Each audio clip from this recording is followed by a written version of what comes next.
Hello friends, स्वागत है आपका हमारे यूट्यूब चैनल ज्ञान सेवा में। तो आपकी ये उत्तर प्रदेश पुलिस भर्ती 2024 री एग्ज़ाम की ये सेकंड राउंड है, यानी कि टेस्ट नंबर 2 है और पहला टेस्ट हम देख चुके हैं। टोटल इसमें 67 राउंड यानी कि 67 टेस्ट कराएंगे, उसका 2 नंबर पार्ट है। देखते हैं क्वेश्चन नंबर इसका फर्स्ट क्वेश्चन पर पहुँचते हैं। पहला है आपका क्वेश्चन नंबर कि इनमें से जिसका जन्म अंडे से होता है को व्यक्त करने वाला कौन सा एक शब्द है। यानी जिसका जन्म अंडे से होता है उसे को कहते हैं अंडस, यानी कि ऑप्शन नंबर मेरा सी बिल्कुल सही होगा। नेक्स्ट क्वेश्चन है आपका कि निम्नलिखित में से अमृत का अनेकार्थी शब्द नहीं है। तो अमृत के अनेकार्थी शब्द स्वर्ण होता है, पारा भी होता है, दूध भी होता है, जबकि मोती हमारा अमृत का अनेकार्थी शब्द नहीं होता है। यानी कि ऑप्शन नंबर मेरा डी बिल्कुल सही होगा। यानी कि अमृत का अनेकार्थी शब्द मोती नहीं होता है, जबकि स्वर्ण, पारा, दूध, जल, अन्न आदि अमृत का आपके अनेकार्थी शब्द होते हैं। जो कि आपका जो मोती होता है, मोती दे रखा है ऑप्शन में, ये मोती जो दे रखा है ये मोती आपका जलज का अनेकार्थी शब्द होता है। अगला है कि अमृतलाल नागर के उपन्यास मानस का हंस की कथावस्तु है। यानी कि ये है आपकी तुलसीदास का मानसिक विकार। यानी कि ऑप्शन नंबर मेरा डी बिल्कुल सही होगा। यानी कि अमृतलाल जो नागर हैं उनकी रचित प्रतिष्ठित उपन्यास है मानस का हंस, और इसकी कथावस्तु तुलसीदास का मानसिक विकास है। ये जो उपन्यास है वो तुलसीदास के जीवन को आधार बनाकर रची गई है। अगला क्वेश्चन है आपका कि गंगा मैया उपन्यास के लेखक कौन हैं। तो गंगा मैया उपन्यास के लेखक हैं भैरव प्रसाद गुप्ता। यानी कि ऑप्शन नंबर बी राइट होगा। भैरव प्रसाद गुप्ता गंगा मैया उपन्यास के लेखक हैं। इनकी अन्य भी रचनाएं हैं जो भैरव प्रसाद गुप्ता हैं। इनकी अन्य जो रचनाएं हैं जैसे शोले है, भाग्य देवता है, नौजवान है, एक जीनियस है, ये जो एक जीनियस की प्रेम कथा और सेवाश्रम, इनकी अन्य रचनाएं हैं। अगला क्वेश्चन है कि निम्न में से आए खाली स्थान के लिए सही शब्द चुनिए। यानी कि आजकल के नौजवानों ने बुजुर्गों की, यानी खाली स्थान में ऐसा शब्द करना है कि वाक्य मेरा सही लगे। यानी कि आजकल के नौजवानों में बुजुर्गों की क्या लगाएं।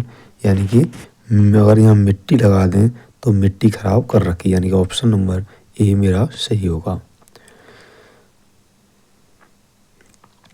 अगला क्वेश्चन है कि चैन की बंसी बजाना। चैन की बंसी बजाने का जो है आपका, चैन की बंसी बजाने का मुझे मुहावरा बताना है तो वो है सुख से रहना। यानी कि ऑप्शन नंबर ए मेरा सही होगा।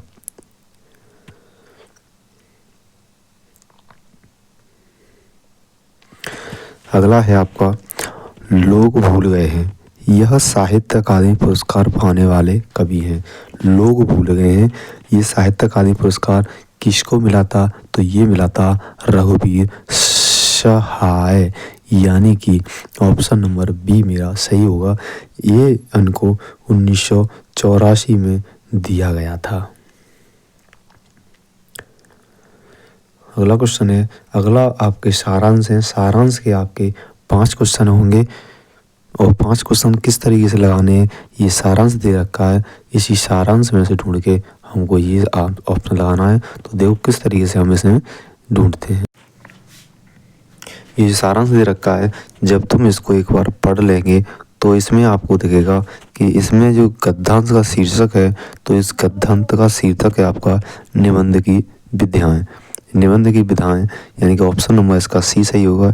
एक बार इसको आप पढ़ लें पैराग्राफ को, आप आसानी से बता सकते हैं कि इसका आंसर क्या होगा, सी, यानी कि निबंध की विधाएं।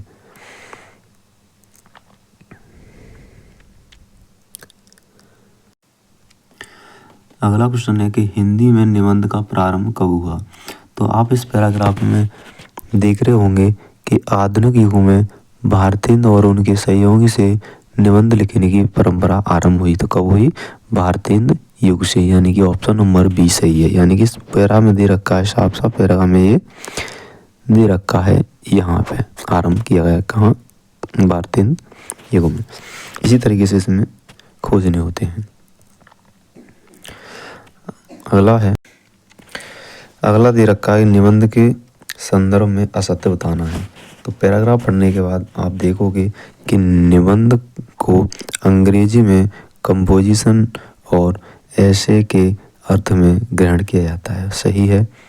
दूसरा है निबंध के पर्याय रूप में संदर्भ, रचना और प्रस्ताव का भी उल्लेख किया जाता है, सही है। निबंध शब्द का प्रयोग किया विषय की तार्किक और बौद्धिक विवेचना करने वाले लेखों के लिए किया जाता है। ऑप्शन नंबर डी है वर्तमान के निबंधों में व्यक्तित्व का, व्याकरण का गुण नहीं है, जबकि होता है, यानी कि कौन सा गलत है, डी, यानी कि ये असत्य है। ऑप्शन नंबर डी सही होगा। अगला क्वेश्चन है कि आधुनिक मनुष्य का केंद्रीय भाव है। तो आप देख रहे होंगे कि पैरा में दे रखा है कि मनुष्य के स्वाधीन व्यक्ति का अधिक अनुकूल है और आधुनिक स्वाधीनता आधुनिक मनुष्य का केंद्रीय भाव है, यानी कि स्वाधीनता केंद्रीय भाव है, यानी कि ऑप्शन नंबर सी बिल्कुल सही है यहाँ से, पैरा से। अगला क्वेश्चन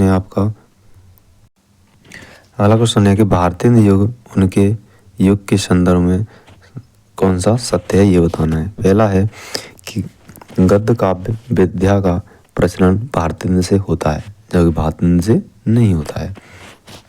अगला है कि हिंदी साहित्य में भारतेंदु और उनके सहयोगियों से निबंध लिखने की परंपरा का आरंभ हुआ है, यानी कि ये आपका सही कह रहा है। पैरा में भी यही बात लिखी गई है कि साहित्य में भारतेंदु और उनके सहयोगियों से निबंध लिखने की परंपरा आरंभ की गई है। आप देख रहे होंगे ये गया उनके सहयोगियों से निबंध लिखने की परंपरा आरंभ होता है, यानी कि ये इसमें दे रखा है वही यहाँ दे रखा है, यानी कि ऑप्शन नंबर बी मेरा सही होगा। नेक्स्ट क्वेश्चन है इनमें से उसी समय का को व्यक्त करने के लिए एक शब्द है, यानी कि उसी समय को, यानी कि वो होता है तत्कालीन, यानी तत्कालीन, ऑप्शन नंबर सी होगा। तत्कालीन का मतलब होता है उसी समय का, ऑप्शन नंबर सी सही होगा। अगला है कृत प्रत्यय के संयोग से बनने वाली क्रिया को क्या कहते हैं। कृत प्रत्यय के संयोग से बनने वाली क्रिया को क्या कहते हैं, तो उसे कहते हैं कृदंत, यानी कि ऑप्शन नंबर सी मेरा सही होगा। और आपको बता दें हम, जो आपके ये कृदंत होते हैं इसके 6 भेद होते हैं, 6 इसके भेद भी होते हैं। आपको 6 भेद के नाम बताऊं। पहला होता है भाववाचक कृदंत, दूसरा है कृतवाचक कृदंत, तीसरा है कर्मवाचक कृदंत, चौथा है कारणवाचक कृदंत और पांचवा होता है आपका कृतवाचक कृदंत कर्ण विशेषण और छठा होता है आपका क्रियाद्योतक कृदंतीकरण विशेषण, यानी कि इसके आपको याद रखना है कि 6 इसके भेद भी होते हैं। अगला है आपका कि श्री कृष्ण के सुन वचन अर्जुन क्रोध से जलने लगे, सब शौक अपना भूलकर करतल युगल मलने लगे, संसार देखे अब हमारे शत्रु रण में मृत पड़े, करते हुए यह घोषणा बे हो गए उस कर खड़े। प्रस्तुत पंक्ति में कौन सा रस है। इसमें मुझे रस बताना है, यानी कि आप देख रहे हो यहाँ पर क्रोध आता है, क्रोध यानी कि क्रोध का मतलब क्या है, क्रोध यानी कि रौद्र रस है, क्रोध हो रहा है इसमें, तो कौन सा होगा, रौद्र रस होगा, यानी कि ऑप्शन नंबर मेरा ए बिल्कुल सही होगा। अगला क्वेश्चन है कि निम्न में से कौन सा विकल्प विराम भेद और उनके चिन्ह को सुमेलित नहीं करता है। विराम भेद और उनके चिन्ह को सुमेलित नहीं करता है। तो ये है आपका जो पूर्ण विराम है इसी तरीके से होता है, अल्प विराम इसी तरीके से बनता है, और ये उद्धरण चिन्ह भी इसी तरीके से, जबकि योजक चिन्ह जो होता है, योजक चिन्ह होता है वो हमारा इस तरीके से बनता है। यानी कि ऑप्शन नंबर मेरा कौन सा सम्मिलित नहीं है, सी ऑप्शन मेरा सम्मिलित नहीं है। अगला है कि निम्नलिखित वाक्यों में आए खाली स्थान के लिए सही शब्द चुनिए। खाली स्थान के लिए सही शब्द चुनना है, जिसने गुलाबी कमीज पहनी है। खाली स्थान नाम से आम है, जिसने गुलाबी कमीज पहनी है उसका नाम श्याम है। यानी कि यहाँ पे क्या आ जाएगा, उसका नाम क्या है, श्याम है। यानी कि ऑप्शन नंबर मेरा कौन सा सही होगा, ऑप्शन नंबर मेरा बी एकदम सही होगा। अगला है चाबुक निबंध संग्रह के रचनाकार हैं। जो चाबुक निबंध संग्रह है वो आपके सूर्यकांत त्रिपाठी निराला द्वारा लिखी गई थी। यानी कि ऑप्शन नंबर सी बिल्कुल सही होगा। जो चाबुक निबंध है, चाबुक निबंध संग्रह के रचनाकार कौन है, सूर्यकांत त्रिपाठी निराला हैं। निराला जी की अन्य भी कविताएं हैं, रचना है, जैसे अनामिका है, परमिल है, जूही की कली है, राम की शक्ति पूजा है। ये सभी किसकी हैं, ये सूर्यकांत त्रिपाठी निराला की ही हैं। अगला है भोर, बिहान, निशांत निम्न में से किसके पर्यायवाची हैं। तो ये आपके प्रभात के पर्यायवाची होते हैं। जबकि हम और भी देखते हैं, जो संध्या है उसके पर्यायवाची आपके होते हैं दिनांत, सायकाल, गोधूल, और एक होता है आपका प्रदोष काल और सांझ भी होता है। ये आपके संध्या के हो गए।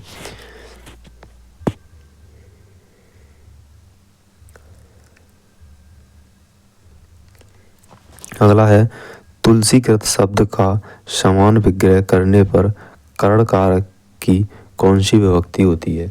कर्ता ने करण विभक्ति आपको याद होगी, कर्ता ने कर्म को करण से किए द्वारा, यानी उसमें क्या आता है, द्वारा आता है। यानी कि ऑप्शन नंबर मेरा कौन सा होगा, ऑप्शन नंबर मेरा ए बिल्कुल सही होगा।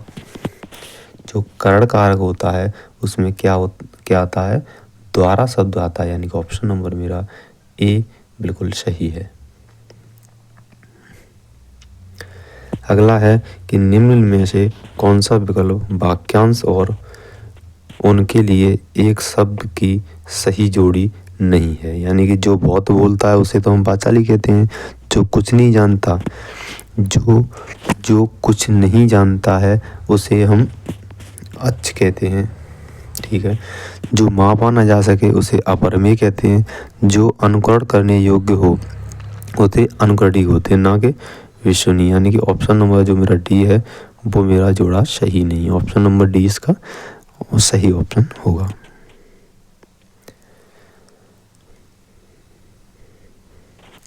अगला है जो भेदा न जा सके वो होता है, जो भेदा न जा सके वो होता है आपका अभेद। यानी कि ऑप्शन नंबर मेरा सी बिल्कुल, ऑप्शन नंबर सी सही हो जाएगा। जो भेदा न जा सके उसे बोलते हैं अभेद। और जो सर्वशक्ति संपन्न हो, जो सर्वशक्ति संपन्न हो उसे बोलते हैं सर्वशक्तिमान। जो पुरुष लोहे की तरह बलिष्ठ हो उसे बोलते हैं लोह पुरुष। और जिसे भेदा तोड़ा न जा सके वो क्या होता है, वो तो आपको पता है कि अभेद होता है। अगला देखते हैं। अगला है ब्याल, ओरग, पनंग निम्न में से किसके पर्यायवाची हैं। तो ये हैं आपके सांप के पर्यायवाची कौन कौन से होते हैं, ब्याल, उरग, पनंग सांप के पर्यायवाची हैं। अगर मैं यहाँ पे हाथी के भी पर्यायवाची देखूँ, तो हाथी के पर्यायवाची होते हैं आपके जैसे गज हो गया, कुंजर हो गया, मतंग होगा, वितुंड हो गया, द्वीप हो गया और गयंद हो गया। ये आपके हाथी के पर्यायवाची हैं। जबकि भौरा के देखें तो भौरा के पर्यायवाची होते हैं मधुकर, आले, भृग, मधुकर, मधुप। ये आदि आपके भौरा के पर्यायवाची होते हैं। अगला क्वेश्चन है आपका, यहाँ पढ़ा नहीं जाता वाक्य में कौन सा वाच्य प्रयुक्त हुआ है? यहाँ पढ़ा नहीं जाता, यहाँ पढ़ा नहीं जाता वाक्य में कौन सा वाच्य है? तो मैं आपको बता दूं, वाच्य हमारे 3 प्रकार के होते हैं, कर्मवाच्य, भाववाच्य और कृतवाच्य। और यहाँ दे रखा है यहाँ पढ़ा नहीं जाता, तो पढ़ा नहीं जाता तो उसमें भाववाच्य हुआ है। भाववाच्य क्या है ये भी बताऊं कि भाववाच्य आपको होता है क्रिया के उस रूपांतर से जिससे ज्ञात होता है क्रिया में न तो कर्ता की प्रधानता है और ना ही कर्म की प्रधानता है, केवल भाव की प्रधानता होती है, उसे हम भाववाच्य होते हैं। यानी कि ऑप्शन नंबर मेरा कौन सा होगा? ऑप्शन नंबर मेरा बी सही होगा। अगला है, निम्नलिखित कौन सा उपन्यासकार साहित्य अकादमी पुरस्कार से सम्मानित नहीं है? इसमें 4 ऑप्शन दिए गए, उसमें देखना है कौन सा ऐसा उपन्यासकार है जिसे आपका साहित्य अकादमी पुरस्कार नहीं मिला है। तो आपकी जो मन्नू भंडारी हैं उन्हें साहित्य अकादमी पुरस्कार नहीं मिला हुआ है, अभी तक नहीं मिला है। आपके जो भगवत चरण वर्मा है इनको मिल चुका है। इनको कब मिला था?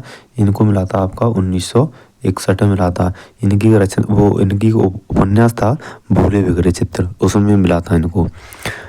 और आपका ये जिनेंद्र कुमार हैं, जिनेंद्र कुमार को भी आपको 1966 में मिला था। 1966 में इनकी रचना थी मुक्तिबोध के मिला था। जबकि अमृतलाल नागर हैं, अमृतलाल नागर, इनको 1967 में मिला था। इनकी भी एक वो थी उपन्यास था अमृत और विष, उसके लिए इन्हें प्रदान किया गया था।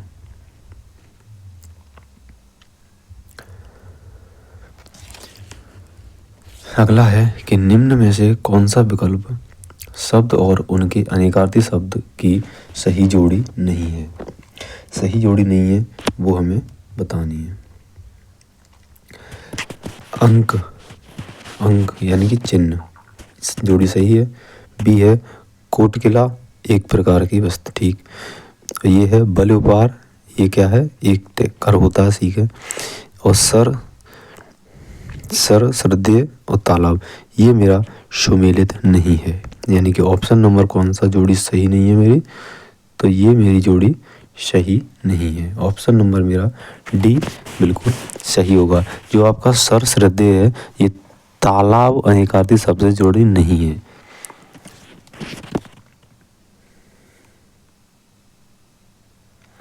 अगला है कि निम्न में से असत्य कथन की पहचान कीजिए। असत्य कथन की पहचान करना है। व्यंजन जो होता है, व्यंजन वर्णों के तीसरे, चौथे और 5वें व्यंजन सघोष होते हैं। कौन से होते हैं? सघोष होते हैं, ये बात सही है। दूसरा है कि व्यंजन वर्गों में पहले और दूसरे अघोष होते हैं, ये भी बात सही है। और एक है समस्त स्वर घोष ध्वनियाँ हैं। समस्त स्वर घोष क्या है? ध्वनियाँ हैं, ये भी बात सही है। सभी विसर्ग जो विसर्ग है वो आपके सघोष हैं, ये बात इसकी गलत है। यानी कि ऑप्शन नंबर डी मेरा सही होगा।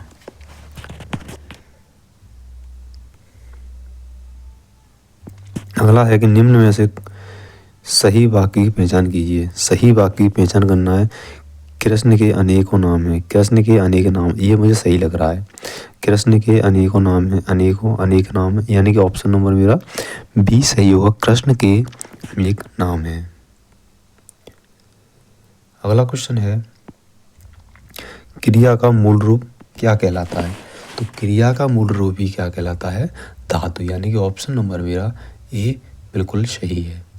अगला है कि निम्न व्यंजन में नासिक व्यंजन, यानी कि नासिक व्यंजन मुझे बताना है।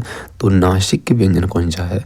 न, यानी कि ऑप्शन नंबर मेरा ए सही होगा।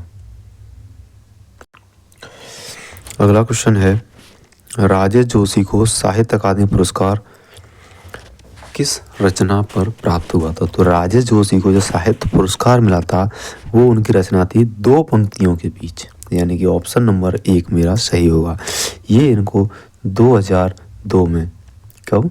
ये इनको 2002 में मिला था।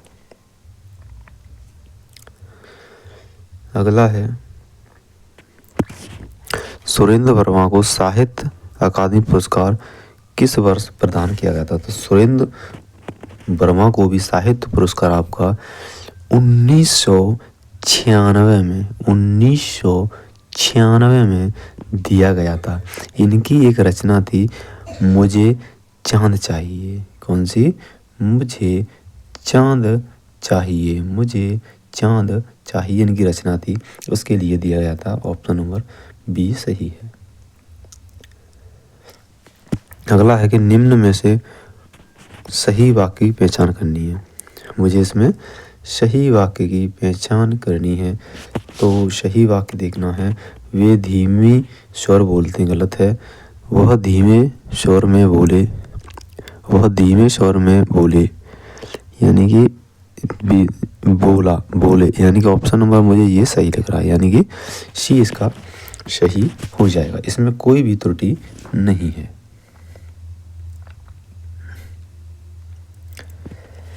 अगला है आपका, मोक्ष प्राप्त शब्द का समास विग्रह करने पर कौन सी विभक्ति मिलती है? यानी मोक्ष प्राप्त शब्द का समास विग्रह करने पर कौन सी विभक्ति मिलती है?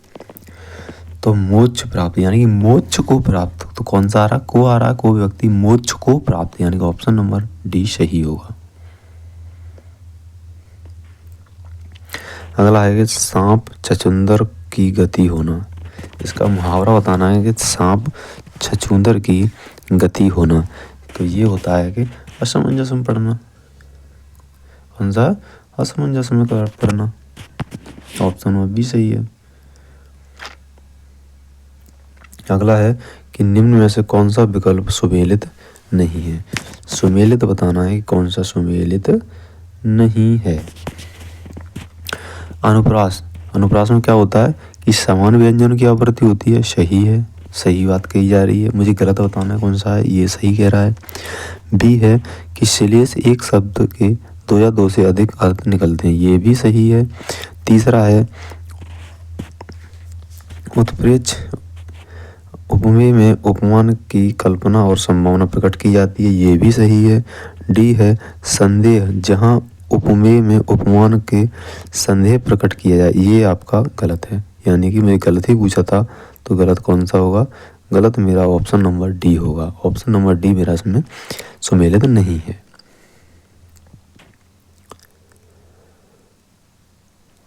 अगला और लास्ट क्वेश्चन है आपको यूपी प्लस में, जो यूपी प्लस है उसमें कितने क्वेश्चन पूछे जाते हैं? हिंदी के 37, और 37 ही मैं क्वेश्चन डेली लेके आता हूँ। राउंड 2 है, मुझे अन्य वीडियो भी लेके आनी है। और हमारा जो यूट्यूब चैनल है वो है आपका ज्ञान सेवा। कौन सा है? ज्ञान सेवा है, जिसकी लिंक भी आपको डिस्क्रिप्शन में दी गई है। ज्ञान सेवा की शॉर्ट में है GS, ठीक है, ज्ञान सेवा। लिंक इसकी डिस्क्रिप्शन में दी है टेलीग्राम की। अगर आपको मटेरियल चाहिए तो आपको बहुत सारा मटेरियल टेलीग्राम चैनल पे भी मिल जाएगा। तो आपका लास्ट क्वेश्चन है कि भाव विलास और रस विलास कृति के लेखक कौन है? तो वो हैं आपके देव, यानी कि ऑप्शन नंबर डी मेरा सही हो जाएगा। भाव विलास और रस विलास कृति के लेखक कौन है? आपके देव हैं। और देव की अन्य भी रचनाएं हैं, जैसे भवानी विलास है, कुशल विलास है, सुजान मड़े है और प्रेमचंद्र का है। ये अन्य भी आपकी हैं। तो हम आपको बता दें कि इसके अगर और इसकी PDF चाहिए तो PDF हमारे टेलीग्राम चैनल पर मिल जाएगी, और जिसकी लिंक आपको वीडियो की डिस्क्रिप्शन में दी गई है। मिलते हैं नेक्स्ट वीडियो में, टेस्ट नंबर 3 यानी कि राउंड नंबर 3 में मिलते हैं कल। तब तक के लिए जय हिंद, जय भारत।